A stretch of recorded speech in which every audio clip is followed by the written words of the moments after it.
number 6656, House Bill number 843, House Bill number 2983, and House Bill number 4184. PGA firmly supports these measures in times of government or reorganization, granting preferential appointment to employees holding valid appointments in critical, we must ensure that current civil servants are given priority in appointments to new positions under approved staffing pattern. This strengthens the security of tenure and honors their dedicated service. House Bill number 03641, we agree with the amending the Administrative Code to mandate a personal finance education program.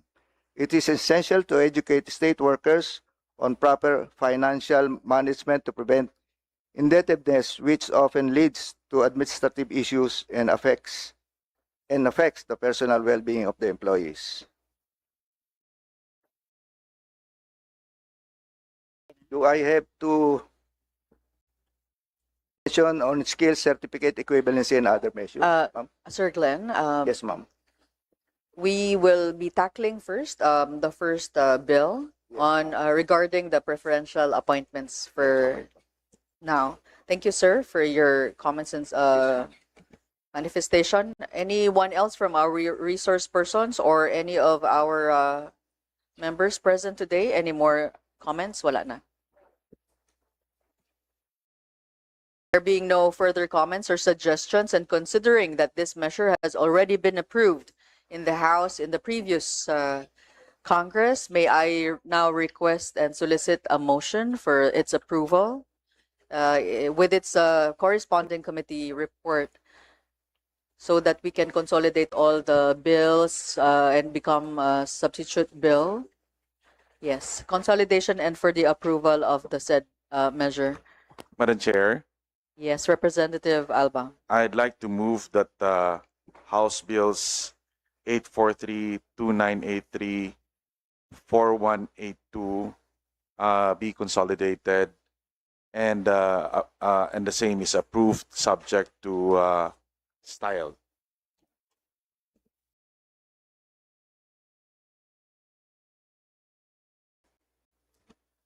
Madam Chair, I'd like also to move that we approve the committee report for the aforementioned bills, Thank you. subject to style. Thank you so much. There being a motion for the approval for the consolidated substitute bill, including its committee report, subject to style and amendments. Are there any objections? There being none, this motion is carried. We will now proceed for the next item. Comsec, please read the title of this measure. Thank you, Madam Chair. Initial deliberation on House Bill numbers 3641, an act mandating the Civil Service Commission and other relevant agencies to provide a personal finance education program for all state workers, amending the Administrative Code as amended by Representative Jose Manuel F. Alba. Yes, we will now recognize Representative Alba to sponsor the measure. Madam Chair, in the interest of time, I'd like to respectfully manifest that that my explanatory note on House Bill 3941 be adopted as my sponsorship speech for the said measure. Thank you, Madam Chair. Thank you, Representative Alba. May we now call on our resource persons to comment or give recommendations or any clarifications, if any, for the said measure.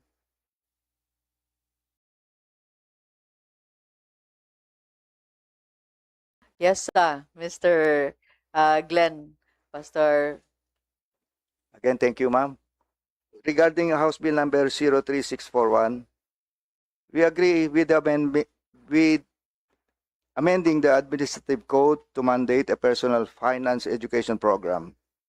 It is essential to educate state workers on proper financial management to prevent indebtedness, which often leads to administrative issues and affects the personal well-being of the employees. Thank you, ma'am. Yes, thank you so much, sir. May we now call on representative from DBM, Ms. Joy Rico.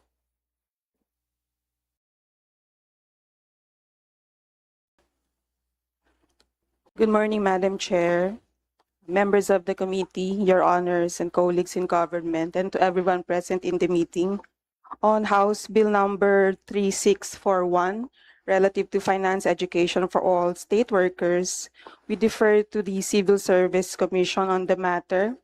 And should the bill be passed into law, we suggest that the provision for funding requirements be included in the budget proposals of the agencies concerned, subject to evaluation and authorization by the Congress. Thank you, Madam Chair. Thank you so much, ma'am. Are there any further? Yes, ma'am. Please state your name and introduce yourself for any for your recommendations or manifestation. Thank you po. Good morning, Madam Chair. I'm April po from TESDA. For TESDA po, TESDA fully supports the Skills Certificate Equivalency Program Act, subject to some recommendations po in some key areas po. Madam Chair, may we submit our position paper na lang po for this?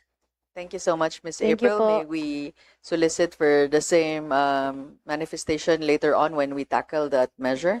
Right Yes po. now, do you have any further clarifications or manifestation regarding the bill on finance education of Representative Alba? Wala pa. None po, Madam Chair. Yes. Thank you Thank you po. so much. Any other resource person or any clarifications from our members present this morning? There being no other further comments, may I solicit for a motion? Madam Chair, I move to approve House Bill number 3641, that it may be approved subject to style as well as the committee report. Thank you so much, Honorable Oreta. There is a motion. May I? Yes, duly seconded for the approval of House Bill numbers 3641 on financial education literacy by Representative Alba. There being no objections, this motion is approved. Congratulations, Representative Alba. Next, we will proceed to our next bill. Comsec, please read the title of the measure. Thank you, Madam Chair. Initial deliberation on House Bill numbers 4068 and 5735, an act institutionalizing and enhancing the Skill Certificate Equivalency Program of the Civil Service Commission and the Technical Education and Skills Development Authority by Representatives Giselle Mary L. Maceda and Brother Eddie C. Villanueva, respectively. Madam Chair, on behalf of Representative Giselle Mary Maceda, I would like to sponsor and respectfully manifest for the record that her explanatory note on House Bill number 4068 be considered and adopted as her sponsorship speech for this measure. On behalf of Representative Eduardo Brother Eddie Villanueva, I would like to sponsor and respectfully manifest for the record that his explanatory note on House Bill number 5735 be considered and adopted as his sponsorship speech for this measure as well.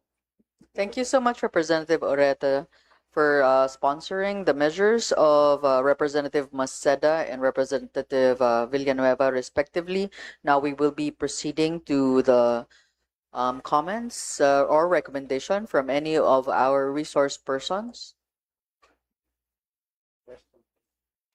TESDA, would you like to say your recommendation? Madam Ma'am, Chair, thank you po. April, you are recognized. Yes, thank you po, Madam Chair. Madam Chair, I would just like to echo what I said a while ago.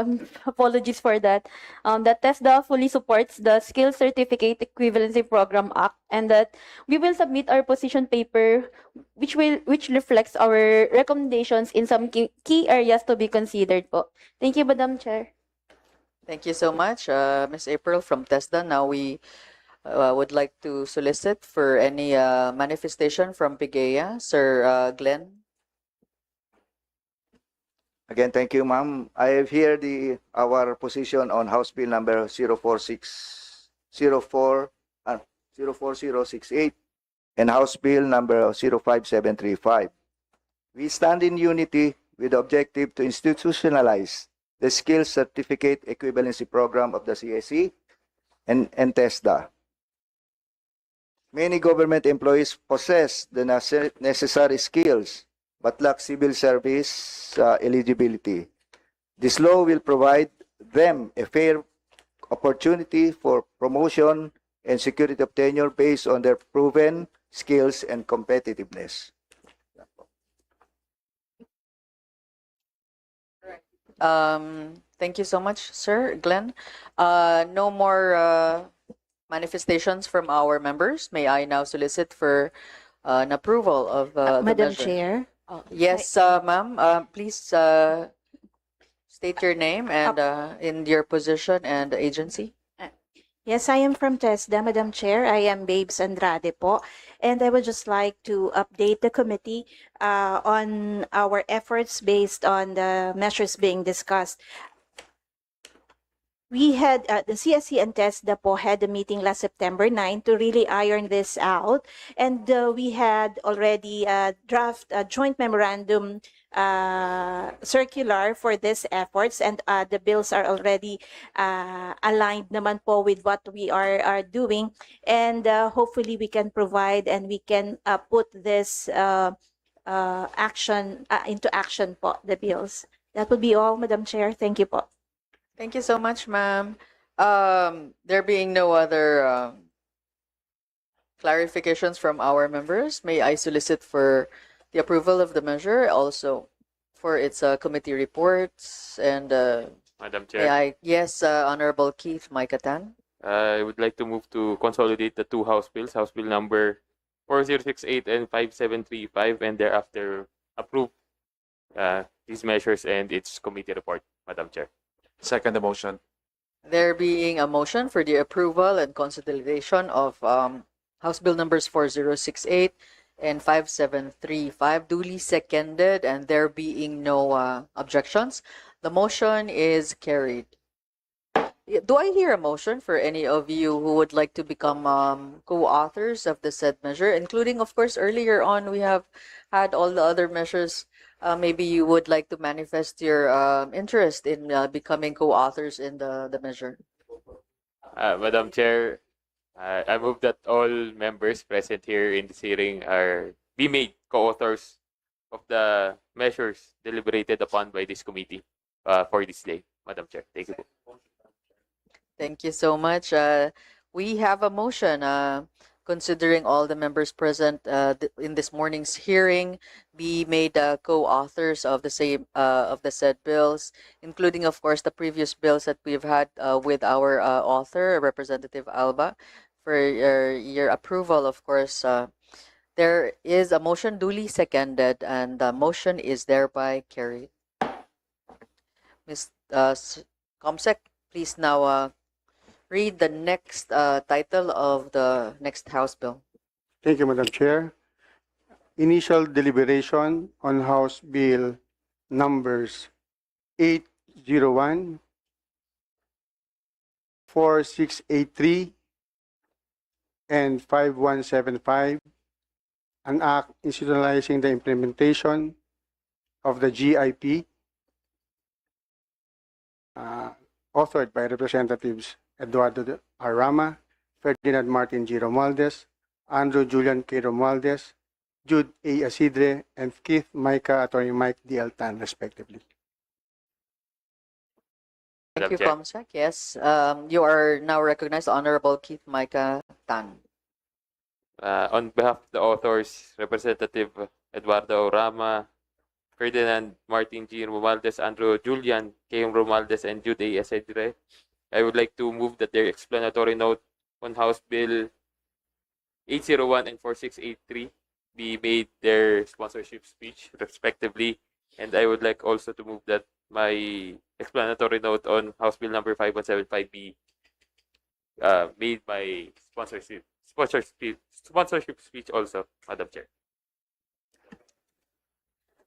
Second the motion. All right, thank you so much. There being a motion that all this explanatory notes, including our author, Honorable Keith Maitatan, be adopted as their sponsorship speeches for the said House Bills number 801, 4683, and 5175. May we now listen to any of our resource persons present who would like to give their manifestations and recommendations regarding the measure.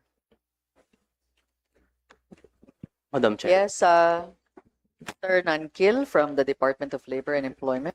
Good morning, Madam Chair, and to this honorable committee. I am Corley Courtney Nankil from the Bureau of Local Employment of DOLE. May I manifest the position paper of our department. The department aims to contribute to the goal of promoting gainful employment opportunities and human resource development through major program areas such as youth employment programs. Also, we recommend retaining the program management of the Government Internship Program or GIP within the DOLE, which shall uphold this mandate in accordance with the Administrative Code of 1987 and the Labor Code of the Philippines as amended. We also recommend the issuance of GIP certificate for beneficiaries who successfully complete the program's duration. Further, we recommend to the legislators to explore the possibility of providing opportunities for GIP beneficiaries to acquire relevant qualifications or a set of competencies aligned with the appropriate TESDA training regulations as applicable, potentially qualifying them to receive a national certificate or NC or a certificate of competency or COC. Further, we also suggest retaining the age requirement of 18 to 30 years old for GIP applicants and even extending it up to 35 years old. This aligns with the essence of the proposed bills and the existing department order of DOLE, which aim to serve both the youth and adults in need of emergency employment intervention.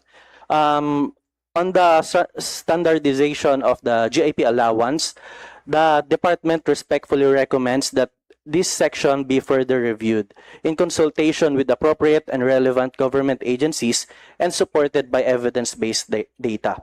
Under the existing guidelines, a GIP allowance is based on the prevailing minimum wage per region. Should this bill be enacted, the standardization would result in an increase in financial support for beneficiaries in 9 regions. However, and a decrease in regions where the minimum wage is currently higher than the proposed allowance. Likewise, the inclusion of grievance mechanisms complements the EBET or Enterprise-Based Education and Training Framework Act, which grants trainees access to such mechanisms. It also mandates the establishment of grievance committee and procedure in all private enterprises implementing an EBET program.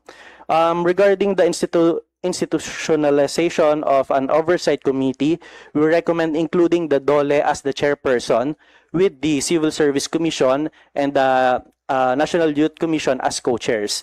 This structure would facilitate a more structured and efficient implementation, ensuring continuity and stability, especially since the GIP is designed to immerse youth in public service and train prospective civil servants nationwide. Further, a budget of 100 million peso would be insufficient to support the program's current needs and achieve the desired targets. We have data showing that the scale and complexity of the program require a significantly larger budget to achieve meaningful and sustainable impact. However, still, we defer the final decision regarding this matter to the wisdom and discretion of the legislative branch of the government. Finally, we emphasize that the bills do not include a section on the drafting of the Implementing Rules and Regulation, or IRR. Hence, the department recommends adding a provision for the formulation of the said IRR to ensure clear guidance on the program's implementation and to facilitate its effective administration. That's all, Madam Chair. Thank you so much, Mr. Nankil, for your manifestation and your position from DOLE. May we now ask DSWD, we have a representation. Please state your name. DSWD. Yes. Good morning, Madam Chair, and good morning, everyone, Your Honors. For the DSWD, we support any legislative measure that will concretize our agency's social protection mandate and support and strengthen the development interventions for our children. With this, we will be submitting our position paper once approved and vetted by our Honorable Secretary for the consideration of this body. Thank you po. Sige, thank you so much, Ma'am Gonzalez. Thank you so much for your inputs. We will be looking forward for the position paper of the SWD. Thank you so much. And may we now call on and DILG? DILG, Sir Yes, Arce. yes, Madam Chair. Yes. Good morning. The Bureau, I'm from the Bureau of Local Government Development, DILG. The Bureau has no further comments and generally supports the bill. However, the proposed measures concern several units in the department, and we respectfully request the committee to allow us more time to consolidate the department's official position, which will be submitted as soon as possible time. Thank you, Madam Chair. Thank you so much, sir.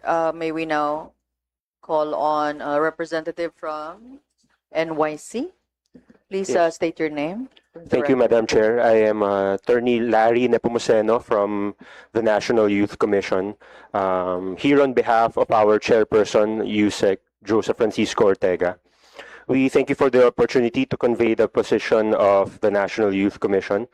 We express our strong support for the pending House bills seeking to institutionalize the government internship program and provide dedicated funding for its implementation.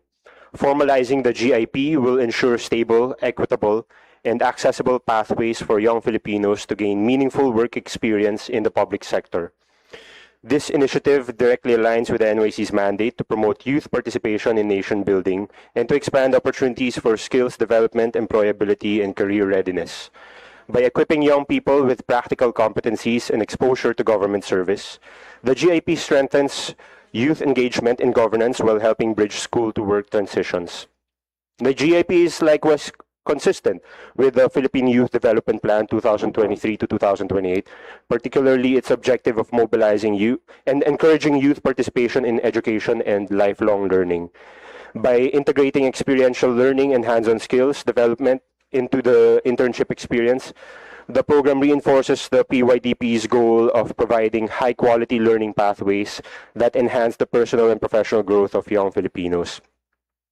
In line with strengthening its developmental value, we respectfully suggest that the bill include a requirement for all implementing agencies to adopt a structured learning plan for the interns, which would establish clear learning outputs and outcomes that also ensure that the program consistently delivers meaningful and competency-based training. We also acknowledge the provisions in the proposed bills designating the NYC as chair of the Oversight Committee tasked to monitor the GIP implementation, apart from other duties such as GIP certification, creation and maintenance of a database as a monitoring tool for all institutions, and the bearer of training modules. This is a welcome recognition of the Commission's mandate. However, the matter shall be taken up with our members of the Commission proper to consolidate comments and suggestions for the perusal of this committee, which we shall submit through an official position paper. In sum, we remain committed to working with the Congress and partner agencies to ensure that the government internship program continues to empower Filipino youth as active contributors to national development. Thank you, Madam Chair. Thank you so much, NYC. May we now solicit for any recommendation from DBM? Yes, ma'am. Good morning again, Madam Chair. I'm Joy Rico from the Budget Information Legislative Service of the DBM. On House Bill numbers 801, 4683, and 5175, relative to government internship program, the Civil Service Commission is in a better position to set internship standards that align with civil service requirements. And the proposed role of the CSC is inherent to its mandate. As to the appropriations language, may we respectfully note that in general, we discourage the earmarking of funds for specific items of expenditure inasmuch as it limits the flexibility of the government to efficiently allocate public resources. As a policy, funding of programs, activities, and projects should be subject to the usual budgeting process and congressional authorization. Hence, we respectfully suggest the adoption of the usual appropriations language. Thank you, Madam Chair. Thank you so much, Ma'am Rico. Before we proceed, may we now recognize our representative from the Lone District of the City of Iloilo, the Deputy Majority Leader Representative Julian Jam Baronda. Good morning, Kong. To continue, may we now recognize Sir Glenn of our. Do you have any comments on regarding the matter of the GIPs? Sa ngayon, wala pa po kasi hindi kami napadalhan ng regarding the matter. All right. Do we have any representative from the LGU?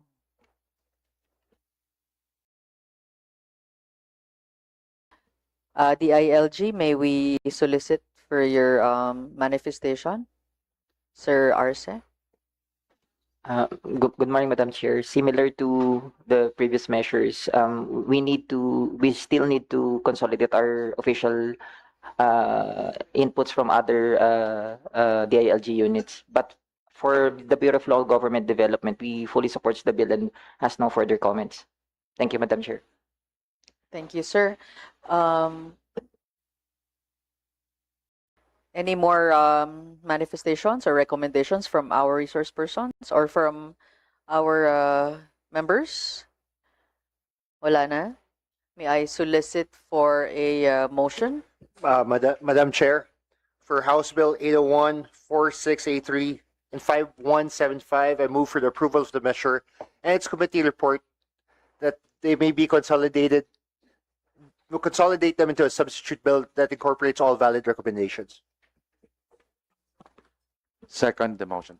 Thank you so much, Honorable Oreta.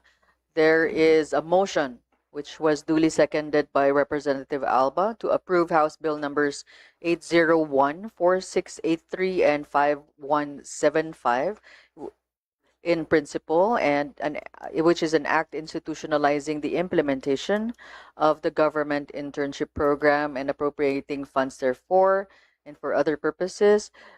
We will be approving this in principle and consolidating all three House bills for a substitute bill and direct the preparation for it and including pending the submission of all the position papers of our different agencies concerned.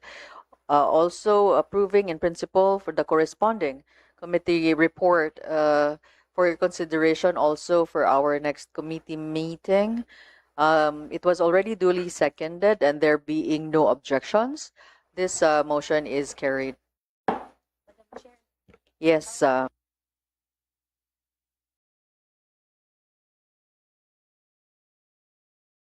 Thank you. There is a motion by our representative Jam Baronda, which was duly seconded by our representative Oreta, for the co-authorship of all the bills that were recently deliberated. There being it has been duly seconded. There being no objection, this motion is carried. Comsec, may we now continue and read the title of the next measure? Thank you, Madam Chair. Initial deliberation on House Bill number 2771, an act ensuring transparency, accountability, and inclusiveness in the recruitment, selection, and appointment process in government service, amending the omnibus rules on appointments and other human resource actions, and for other purposes by Representatives Ferdinand Martin G. Romualdez, Andrew Julian K. Romualdez, Yeda Marie K. Romualdez, and Jude A. Asidre. Madam Chair, Yes, Representative Baronda. in lieu of this, Mr. Chair, I would like, since they were not present, I would like to sponsor the said measure. And I would like to inform this body that the explanatory note be my sponsorship speech. With that, I move for the approval of the House Bill number to sponsor for the House Bill number 2771. So move, Madam Chair. Thank you, Representative Baronda, Second. thank you for sponsoring the bills on behalf of our authors, including it has already been seconded. We will now be proceeding for the comments and recommendations of the different agencies who may have their position for the said bills. May we call Ma'am Joy Rico from the DBM for your manifestation. Madam Chair, on House Bill number 2771, relative to transparent appointments in government, the CSC, or Civil Service Commission, promulgates rules on human resource actions. Hence, we defer to the CSC on the matter. Thank you, Madam Chair. Thank you so much, Ma'am Joy. Anyone else from our resource persons who would like to give their recommendations? Sir Glenn Pastor Fide. Madam Chair.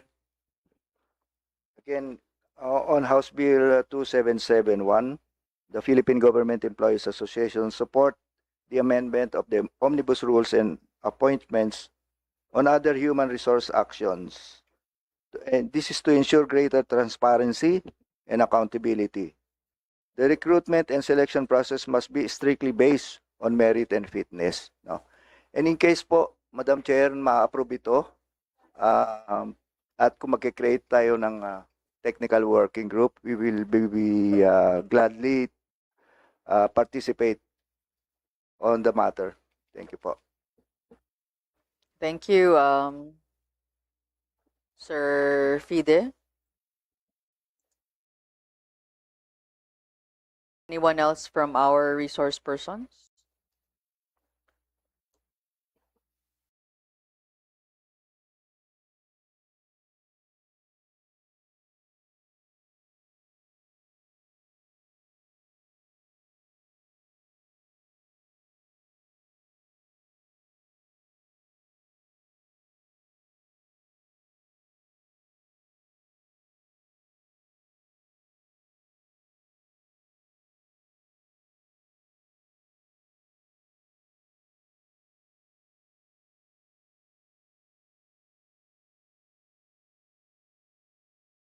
Before we proceed, I would like to recognize Representative Bella Swansing, our Assistant Majority Leader. Thank you for attending this morning's session. Do you have any more positions from our resource persons? May I now solicit for the approval in principle for, we will. May I solicit a motion for a creation of a TWG as recommended so we may be able to discuss this further. Madam Chair, in lieu of this, I would like to move for the creation of the TWG to finally discuss the matters and recommend it again back to the committee. So move, Madam Chair. Second the motion, Madam Chair. There is a motion for the creation of a technical working group duly seconded so that we may be able to discuss this bill further, and which is an act ensuring the transparency and accountability and inclusiveness in the recruitment, selection, and appointment process in government service, amending the omnibus rules on the appointments and other human resource action, taking in consideration as well the recommendations and comments of our resource persons earlier mentioned. We will be create a TWG and we will announce the chairperson niya. Sino bang pwedeng mag-chair? Would you like to chair the TWG? Kong Jam Baronda Yes, Madam Chair, I would yes. love to, Madam Chair. Thank you so much, Kong. Also, we will be once again inviting you for the TWG, all our resource persons who are who will be giving their positions for the said measure. There Thank you, was Madam a Chair. motion, yes. There was a motion which was already duly seconded earlier for the creation of a TWG. This motion is carried. Now we will now proceed to our next measure. Comsec, please read. Thank you, Madam Title. Chair. Initial deliberation on House Bill number 2440, an act penalizing the act of money lending with interest by salary disbursing officers in public or private entities, providing penalties for violations therefore, and for other purposes by Reps Rufus B. Rodriguez and Maximo B. Rodriguez Jr. May I request the representative to sponsor the measure for... Yes, Representative Baronda. President Rufus Rodriguez is my idol. I would like to sponsor the said measure and act penalizing the act of money lending with interest by salary disbursing officers in public or private entities, providing penalties for violation thereof. And I would like to move that the explanatory note of the said bill shall be my sponsorship speech. So moved, Second the Madam motion, Chair. Madam Chair. Thank you so much for sponsoring the measure of House Bill number 02440, which was also seconded by Representative Alba. May we now call on our resource persons who may have any comments or suggestions for the said measure. Yes, Sir Glenn Fide. Glenn Pastor Fide po. Glenn Pastor Fide. Thank you so much. On House Bill number 2400, we strongly recognize the necessity of this bill penalizing money lending with interest by salary disbursing officers. Employees' salaries must be protected from predatory interest deducted directly from the source of their compensation. So marami pong nangyayari ito sa ating mga agencies at opisina. So we strongly support this bill penalizing the money lender or the loan lenders po. Thank you. Thank you so much, Sir Glenn Pastor Fide. Anyone else? Dole, do we have any recommendations for the said measure? Madam Chair, the department will submit its position paper once approved by our principals po. Thank you so much, Sir Nangkil. Anyone else from the DBM? May we also solicit for your comments? Madam Chair, on House Bill 2440, I believe the bill was not referred to us for comments, Madam Chair. Thank you so much. Thank you, Madam. May we also request the DBM to submit a position regarding position paper for this measure. Thank you so much, ma'am. Noted, Madam Chair. Thank you po. Anyone else from our resource persons?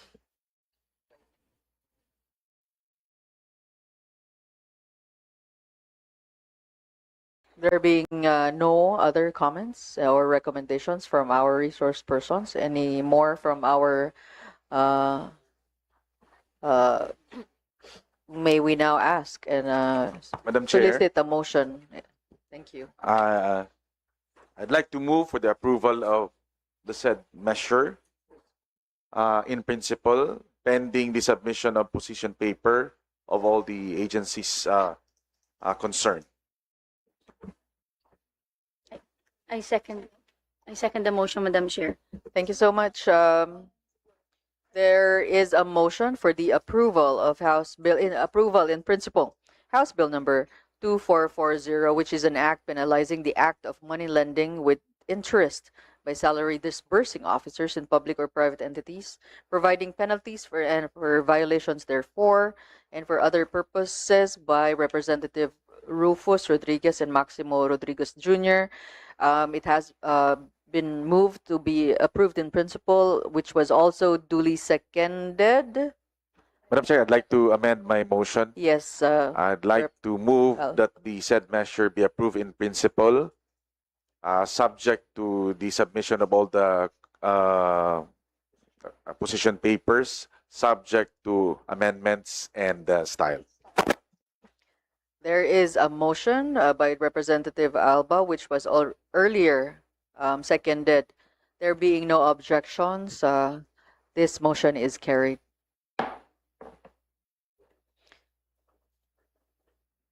Sec, may we now have the next measure? Please read the title of the bill. Initial deliberation on House Bill number 2450, an act providing early retirement and voluntary separation from the government service, providing a system of funding therefore and for other purposes by Representatives Rufus B. Rodriguez and Maximo B. Rodriguez Jr. Once again, may we now call on a representative who can sponsor the measure?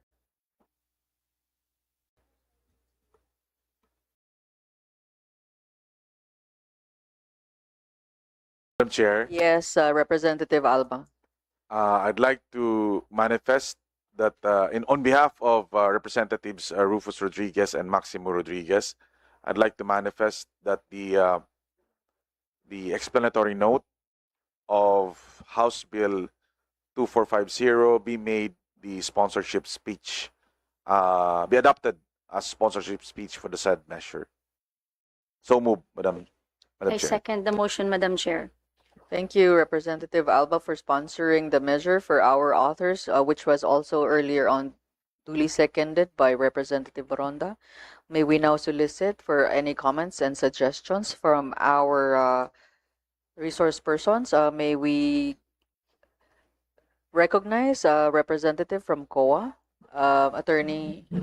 Attorney Jemuel Laubo po Yeah. from the Commission on Audit. Yes, sir, you are recognized. Good morning, Madam Chair and members of the committee. For the Commission on Audit, we fully support the proposed legislation and we just request for additional time to give our comments on the proposed legislation, Madam Chair. Thank you.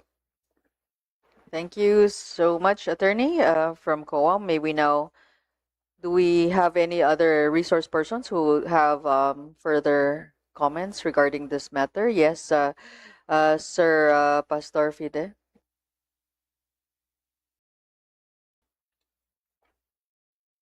Madam Chair, on House Bill number 02450, we support the establishment of an early retirement and voluntary separation system, provided it comes with adequate funding and incentives. This offers a dignified option for employees who wish to retire or pursue other paths before reaching the mandatory retirement age. Yun na po.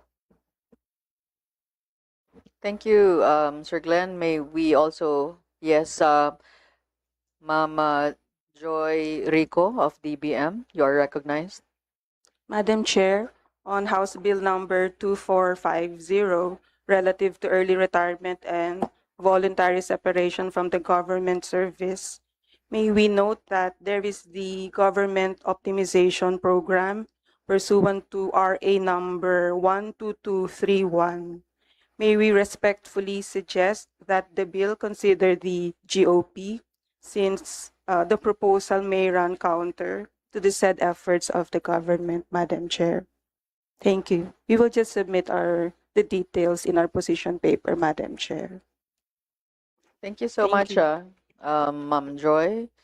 Anyone else who would like to give their comments or suggestions? May I now solicit a motion from one of our members?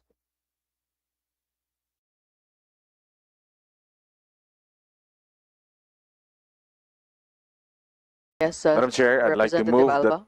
that we approve the said measure in principle.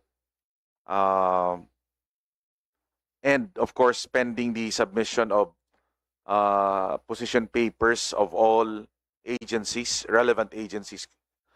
And at the same time, subject to amendments and style. So move. Yes, there is a motion that we will be approving this measure in principle, subject to the submission of all the position papers of all the concerned agencies, subject to amendments and style. Are there any objections? There being none, may I also hear a second? The motion, Madam Chair. This is already duly seconded. This motion is carried. May I also ask any of the members who are interested to be a co-author? May I hear a motion? With that, Mr. Chair, Madam Chair, I would like to move that all members present should be co-author the said measure. Second. Thank you. Thank you so much. We have a motion that the members who are present who are interested to become co-authors of the said measure be made co-authors, of course, with the permission of our principal authors. This has been duly seconded as well. This motion is carried. COMSEC, may we now have the next measure? Please read the title of the bill, COMSEC. Thank you, Madam Chair. Initial deliberation on House Bill number 1580, an act allowing the extension of services of retirable officials and employees in the government service under exceptional circumstances by Representative Christine Alexi B. Tutor. May I have a member who would like to sponsor the measure?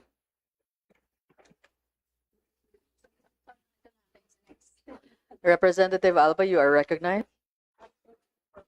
Madam Chair, I'd like to move that the explanatory note of House Bill 1580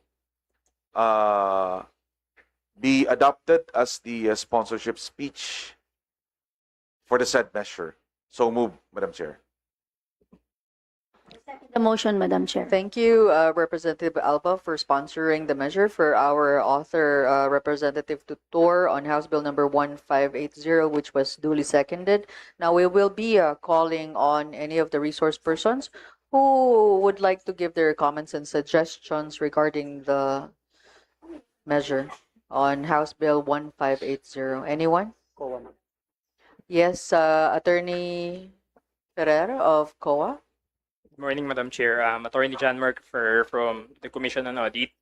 The Commission fully supports the intended legislation, and we have no objection to the proposed bill. However, we will be submitting our comments as soon as possible, Madam Chair. Thank you. Thank you so much, Attorney. Anyone else from our resource persons who would like to give their recommendations or suggestions? Madam Chair. Yes, Sir Glenn, Pastor Fide. Okay, on House Bill number 01580, which is introduced by Congressman Alba. Thank you, sir. We are open to the proposal. Sir Glenn, it was introduced by Congresswoman Christine Tutor. Yeah. Alexi. Correcting me, Tutor. sir. We are open to the proposal allowing the extension of services of retirable officials under exceptional circumstances. However, there must be a clear guidelines to ensure this does not hinder the career advancement of younger employees ready to ascend to the leadership of the positions. I have also my own experience where I was extended for another 6 months. So, medyo personal din sa akin ito. And I would like to share our experience in case magkaroon po ng technical working group regarding this one. But anyway, we fully support the Philippine Government Employees Association, fully support this bill. Thank you po. Sir Glenn, Pastor Fide, we note on your suggestion and recommendation, and for your position, may we also request it to be submitted to this committee. Anyone else from our resource persons who would like to give their comments?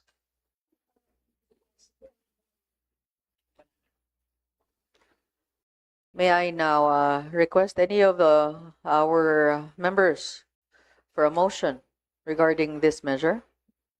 Madam Chair, with that, I move to. Yes, Representative Baronda. I move for the adoption and approval of House Bill number 1580. So move, Madam Chair. In principle. To approve this in principle, pending submission of the proposed comment, opposition paper in the said measure, subject to amendments and style. So move, Madam Chair. Second the motion, Madam Chair. Thank you so much, Congresswoman Baronda, for the motion to approve in principle House Bill number 1580, which was duly seconded also by Representative Alba, which is pending the submission of the position papers of our agencies, including, of course, suggestions that were given, and that this motion be subject to amendments and style. There being no objections, this motion is carried. Comsec, may we now proceed to our next. Oh yes, who would? May I solicit a motion for any motion for co-authorship of the said measure? Ako na. Yes, Kong Baronda. For 1580 for co-authorship. Ikaw nag-move, no? Co-authorship next pa daw siya sponsorship. Okay. Madam Chair, I'd like to move that Representative Alba. all members present here today be made co-authors of the said measure. So move, Madam Chair. The motion, Madam Chair. There is a motion for those members who are interested to become co-authors of the said bill, House Bill number 01580, which was duly seconded.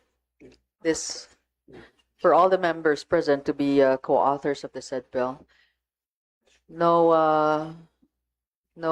objections. This motion is carried. Comsec, we will now proceed to our next measure.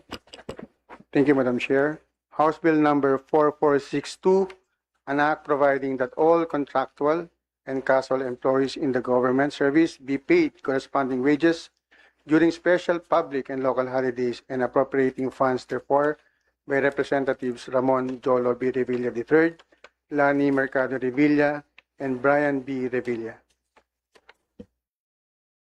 Madam May Chair. Yes, Representative Baronda, please sponsor the measure. In behalf, Madam Chair, of the sponsors of this measure, I would like to manifest that I sponsor the House Bill number 4462, providing that all contractual and casual employees in the government service be paid corresponding wages during special public and local holidays and appropriating the funds thereof. I would like to move to manifest that the sponsorship speech, explanatory note shall be my sponsorship speech. So move, Madam Chair. Second. Thank you, Representative Baronda, for sponsoring House Bill number 4462, which was duly seconded. Now we will be calling on our resource persons once again for your recommendations and suggestions regarding the measure. Anyone from the resource persons? Do you have any suggestion for House Bill number 4462? An act providing that all contractual and casual employees in the government service be paid corresponding wages during special public and local holidays and appropriating funds therefore. May I call COA? Do you have any recommendations or suggestions? Yes, Madam Chair, good morning again. For this particular bill, we will also be sending our comments and clarification on the bill, specifically under Section 1 or coverage. And for all other matters, we defer the comments to our colleagues in the civil service, Madam Chair. Thank you. Thank you so much, Attorney. May we ask a representative from DBM, Mama Joy Rico? Madam Chair, on House Bill number 4462, just a brief note, Madam Chair, that currently contractual employees are being paid on a monthly basis, which already includes declared holidays by the President. On the other hand, for casual employees, no wages are paid to said employees during rest days and holidays. Thank you, Madam Chair. Thank you for your comments, Ms. Joy Rico. Any response from our members regarding this?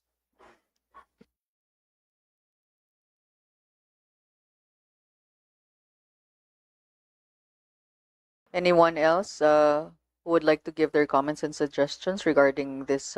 Yes, Madam Sir Chair, Glenn. thank you po for recognizing me again. No?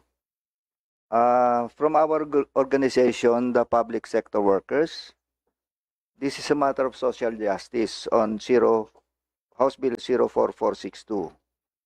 PGA vehemently supports the payment of corresponding wages to contractual and casual employees during special public and local holidays. The no work, no pay policy is unjust on these days, as holidays are declared by the government and not due to the employee's choice to be absent. This is a step forward to the equitable wage we advocate for. Thank you po. Thank you, Sir Glenn, for your manifestation and comment regarding this matter. Anyone else who would like to air their comments?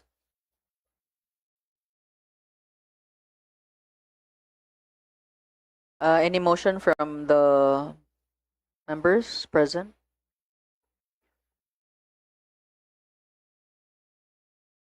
Madam Chair, Yes, Representative Alba, you're recognized. I'd like to move that the measure currently being deliberated be approved in principle while the committee is awaiting for the submission of position papers from all relevant agencies. At the same time, subject to further amendments and style. So move, Madam Chair. Any second, please? I second, Madam Chair. Thank you so much. There is a motion to approve in principle House Bill number 4462, pending the submission of the position papers of our relevant agencies, resource persons. Also, for the position and for the bill be pending its amendments and style. Subject to amendments and style, there being no objections. Once again, may I remind our resource persons to submit your position papers on time. At least siguro mga 1 week, no? So we can at the most, kasi we're almost Christmas break na, baka naman pwedeng masubmit ninyo yung position papers nyo in a week's time so we can put together, incorporate all your suggestions and recommendations for all the measures that we've been taking up. Thank you so much. So there being no objections, this motion for approval in principle is thereby carried. COMSEC, for our last measure, please read the title of the bill. Thank you, Madam Chair. House Bill number 4100, an act to require each agency of the government to establish and implement a policy under which employees shall be authorized to telework and for other purposes, by Representative Ramon N. Gico. Madam Chair, Yeah, may I now recognize our Honorable Assistant Majority Leader, Honorable Bella Swansing, to sponsor the measure. Yes. Thank you, Madam Chair.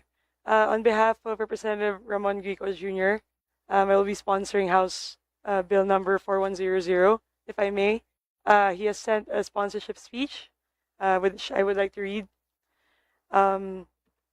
Madam Chair, distinguished colleagues, I have the honor of sponsoring House Bill number 4100, or the Work at Home Act. This measure advances a simple but necessary reform to institutionalize telework across all government agencies through clear standards, safeguards, and performance-based guidelines. While we have long recognized telecommuting as a viable option in the private sector under Public Act number 11165, our own civil service, equally burdened by long commutes, rigid schedules, and operational inefficiencies, has yet to fully benefit from this flexible agreement. This bill provides that opportunity without compromising service delivery, accountability, or ethical requirements. This measure is not an experiment, but an investment in a more modern, more resilient, and more productive government. By requiring each agency to establish telework policies, adopt uniform training and monitoring protocols, and strengthen information security standards, we promote efficiency while protecting the integrity of public service. Telework has been shown to reduce turnover, improve performance, enhance emergency readiness, and lower operating costs. It also supports our solo parents, PWDs, senior workers, and employees who endure daily commutes that undermine their well-being. With this bill, we provide structure, not leniency, flexibility, not laxity. In view of this merits, I respectfully seek the approval of this measure. Thank you, Madam Chair. Thank you so much, Representative Bella Swansing, for the sponsoring the measure of House Bill number 4100 of Representative Ramon Guico Jr. May we now solicit for the comments and recommendations or suggestions of our resource persons regarding this House Bill. From PIGEA, Sir Glenn, Pastor Fide, do you have any comments regarding this measure? Thank you, ma'am. Thank you, Madam Chair. On House Bill 04100, we are in favor of establishing a telework policy. Flexible work arrangements are timely and will contribute to the productivity and welfare of employees, especially amidst traffic conditions and other challenges, provided that continuous delivery of public service is assured. And we respectfully urge the committee to pass these measures for the welfare of the bureaucracy. Thank you. Thank you so much, Sir Glenn, for your position. Any more from our resource persons who would like to give their comments or suggestions regarding the measure? May I solicit for one of the members to approve this measure in principle, pending the submission of position papers, including those of our agencies who have manifested their excuse for not being here, especially for the Civil Service Commission, for their position papers. May I hear a motion, please? Madam Chair, Yes, Representative Baronda. with this, Madam Chair, I move for the approval of an act requiring each agency of the government to establish and implement policy under which employees shall be authorized to telework and for other purposes subject to, with the submission of the comments or of the different agencies not present and present, subject to amendments, style, subject to style. Move, Madam Chair. Second. There is a motion for the approval in principle for the said measure, House Bill number 4100, duly seconded, of course, subject to the submission of the positions of our resource persons and different agencies who are relevant to this House Bill, subject also to amendments and style. There being no objections, this motion is carried. Are there any other matters for today's meeting? Wala na? Madam Chair? Yes, May I be Sir Glenn. recognized again? Ngayong araw po kasi founding anniversary ng Philippine Government Employees Association. And we are delighted to announce to this esteemed body, this august body, that the Philippine Government Employees Association is celebrating its 80th founding anniversary, marking 8 decades of fostering a stronger and more collaborative environment within the public sector. Taus-puso po kami nagpapasalamat sa inyong patuloy na pagkilala at pagtaguyod sa mga karapatan at proteksyon ng mga manggagawa sa publiko sibil. Maraming salamat po.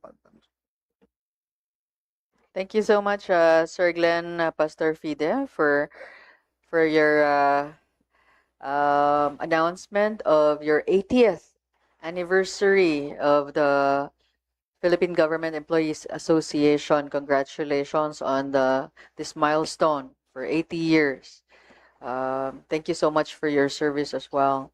And for everyone else, any more Madam Chair. other matters? Madam Yes, Chair, we Representative. join the celebration of the for your 80th anniversary, Madam Chair.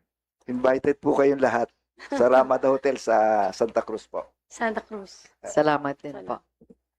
There being no other matters Madam to Chair, discuss? with Yes. that, I move for the adjournment of the said hearing.